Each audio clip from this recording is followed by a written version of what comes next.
Mga boss, mainit pa sa tanghaling tapat ang mga debatihan ngayon sa social media. Ito'y matapos pagtawanan ng mga solid Casimero. Ang nakalaban ni Naoya Inoue nitong January 24 na si K-pop boxer Yi Jun Kim. Dahil pinagtatawanan nga po yan ng mga solid Casimero mga boss. May sagot naman ngayon ang mga basher ni Casimero. Kung saan mga boss, inilabas nila si Jose Peach. Ito yung nakalaban ni Cuadro Alas taong 2018 na masasabi natin na talagang masama ang kartada. Galing noon sa halos 2 taong layoff si Cuadro Alas mga boss. Kaya siguro naisip ni Sean Gibbons na ito munang si Jose Peach ang ipapalapa kay Cuadro Alas bilang tune-up fight.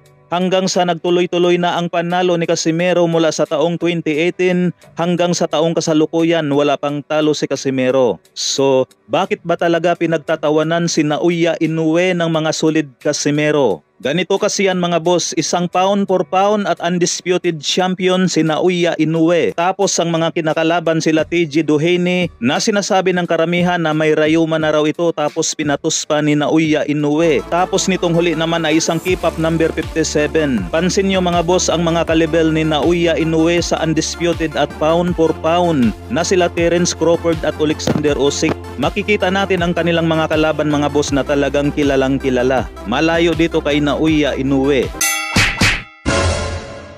Sa ibang balita naman mga boss, Cuadro Alas, it's my boy. May pananawagan sa ating pambansang kamao na si Manny Pacquiao. Sinabi dito ni Cuadro Alas mga boss na itapat na sa kanya si Naoya Inoue. Wala naman daw ibang katapat si Naoya Inoue kundi si Cuadro Alas lang. Nang matapos na daw ang agawan sa legacy. Sinabi pa rito ni Cuadro Alas mga boss, natulungan mo ako para magtuos kami para matapos na ang istorya nyo. Yan mga boss, pakikalat o pakishare para makarating ito sa ating pambansang kamao na si Manny Pacquiao. Maraming salamat po.